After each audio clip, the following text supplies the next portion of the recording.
Hello বন্ধুরা, welcome back to my channel. তোমাদের হচ্ছে শ্রেয়াস ডায়েরি। তো আজকে ডেলি ব্লগে অনেকদিন পর ন্যাচারালি ডেলি ব্লগ তো দিচ্ছি না, আমি ন্যাচারালি এমনি নর্মাল ডেলি লাইফের কিছু অংশ তোমাদের কাছে তুলে ধরছি। তো আজকে একটু ডেলি ব্লগের মতন করলাম, ভাবলাম যে করি, কারণ এখন বাজে হচ্ছে মোটামুটি 8টা। আর আমার কাছে 8টা মানে বিশাল বড় সকাল, কারণ আমি যেহেতু মানে আমার একটা অভ্যেস হয়ে গেছে আমার দেরি করে ওঠা, যেহেতু মানে রাতে ভোরবেলা ঘুমিয়ে সকালে দেরি করে ওঠা যেহেতু অভ্যেস হয়ে গেছে।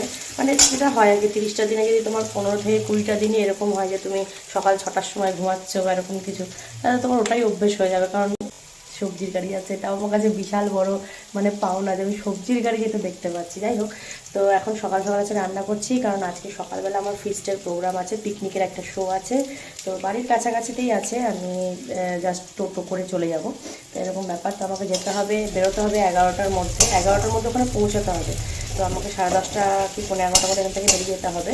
তো আমি প্রথমে ভেবেছিলাম কি যে বাইরে থেকে খাবার অর্ডার করে খাবো, তারপর ভাবলাম যে না, তাতে একটু প্রবলেম হতে পারে। প্রবলেম বলতে কি আরও বেশি ঝামেলা, আমাকে রেডি হয়ে খাবারটা আনতে হবে, এনে রেখে যেতে হবে, এরকম আর কি। তো যাই হোক, যেটা হচ্ছে মোদ্দা কথা, সেটা হচ্ছে আমি কালকে রাতেই মাংসের ছেলেটাকে বলে দিয়েছিলাম মাংস দিয়ে যেতে।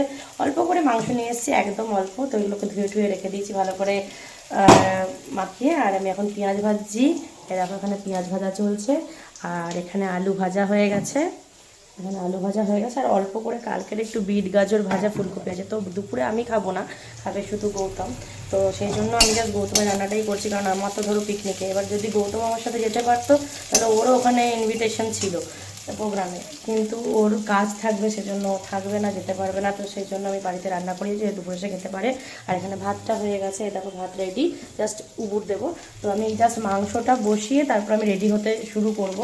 আমি মানে চুল স্ট্রেটনিং করা, মেকআপ করা, সব করা শুরু করব মাংসটা বসি। তো চলো, আবার তোমাদের সঙ্গে দেখা হচ্ছে একবারে বেরোনোর সময়। তো চলো, এখনের লুকটা দেখে নিলে আবার তখন একবার লুকটা দেখাবো। তো চলো, একটু পর দেখা হচ্ছে। হ্যালো বন্ধুরা, তো আমি রেডি হয়ে গেছি মোটামুটি, এবার জাস্ট বেরোচ্ছি।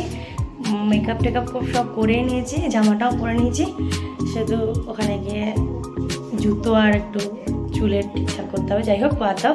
তো যাই হোক, এখন বেরোচ্ছি, দিয়ে ওখানে পৌঁছে তোমাদের সাথে আবার দেখা হচ্ছে। এখন জাস্ট টোটো করে যাবো। এখন টোটো পাওয়া ভীষণ মুশকিলের ব্যাপার, কারণ ওটা হচ্ছে একদম একটা অড জোন, যেদিকে প্রোগ্রামটা। তো অড জোন যেহেতু, ওদিকে টোটোটা মানে অনেকটাই দূরে, মানে লোকাল কিন্তু একটু দূর, মানে এখানে টোটো, ওদিকে যাওয়াটা একটু ডিফিকাল্ট। তো গেলে আমাকে রিজার্ভ করে যেতে হবে। আজকে শীতও নেই সেরকম, এটা পরেই গরম করছে আমার, মানে কি বলবো। তো চলো, একটু পর দেখা হচ্ছে আবার।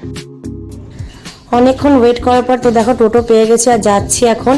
আর আজকে টোটোটা মানে যাচ্ছিলো, এবার হঠাৎ করে কী হয়েছে, আমাকে গুগলে লোকেশন পাঠিয়েছিল, আর লোকেশনটা হঠাৎ করে মাঝ রাস্তায় লস্ট হয়ে গেছে, মানে নেটওয়ার্ক ছিল না। দিয়ে আমরা ভুল রাস্তা অনেক দূর চলে গেছিলাম, দিয়ে আমার পৌঁছতে অনেকটাই দেরি হয়ে গেছে। তো দেখো পৌঁছে গেছি, আর এখানে অনুষ্ঠান শুরু হয়ে গেছে, ফার্স্ট সিঙ্গার গান করছে। তো চলো দেখতে থাকো।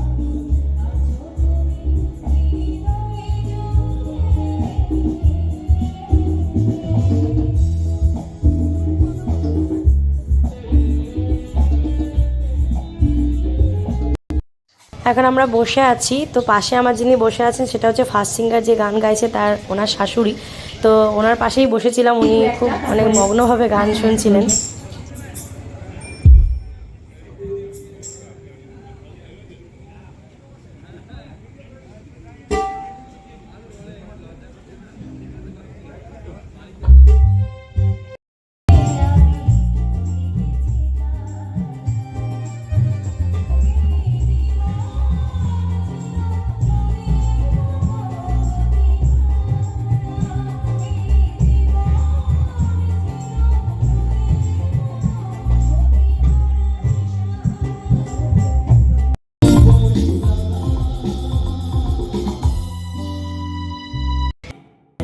তো সবার লাস্টে আমার পারফরমেন্স চলছে এখন। আর দেখো, হঠাৎ করে একটা ছোট্ট মেয়ে, আমি এই জন্যই ভিডিওটা করতে বলেছিলাম, এই ছোট্ট মেয়েটি হয়তো 2-2.5 বছর বয়স হবে কি 3 বছর। মেয়েটির আমার সাথে ডান্স করার ভীষণ ইচ্ছা, তো সেই জন্য ও আমার কাছে এলো, আর আমার হাত ধরে খুব ডান্স করছিল, আনন্দ করছিল, বাবাও ছিল সাথে। তো বেশ মজা লাগে এরকম ছোট ছোট জিনিসগুলো। প্রায়ই আমাদের অনুষ্ঠানে এরকম হয় যে কিছু কিছু বাচ্চা যারা আমাদের সাথে একটু ডান্স করতে চায়, ভয়ও পায় আবার চলেও আসে। তো বেশ ভালো লাগছিল আর খুব এনজয় করেছি। তো প্রোগ্রামের শেষে মোটামুটি খাওয়া দাওয়া করে আর লাস্টের দিকে গেছিলাম হচ্ছে এই বান্ধবীর বাড়ি, যে ফার্স্ট সিঙ্গার ছিল তার বাড়িতে। সে জোর করে আমাকে নিয়ে গেছিলো, মানে বলছে যে তুমি আর যেতে পারবে না আমার বাড়িতে, আর এদিকে আসা হবে না তোমার এত দূরে কোনোদিন, আজকে যখন এসছো আজকে আমার বাড়ি থেকে 1 কাপ চা খেয়ে যাও। তো এতবার বলার জন্য আমি চলে গেলাম। তাদের বাড়িটা এতটাই সুন্দর ছিল, আর তাদের ব্যবহার, মানে কাকিমার ব্যবহার আর আমার বান্ধবী যে সিঙ্গার ছিল তাদের ব্যবহার এতটাই ভালো। আমি তো বলে এসেছি আবার আরেকদিন তোমাদের বাড়িতে অনেকক্ষণের জন্য সময় নিয়ে আসবো। রিয়েল তো এটা ভাল লাগছে। তো প্রোগ্রাম তো শেষ হয়ে গেছে, আর প্রোগ্রাম করার পর এইদিকেই আমার বান্ধবীর বাড়ি। তো ও বললো দিদি আমার তো যাওয়া হবে না তোমার আর, তো আজকেই চলে এসো। তো সেই জন্য আজকে ও বললো যে চলে আসো, তো ওর বাড়িতে ঘুরতে চলে এসেছি।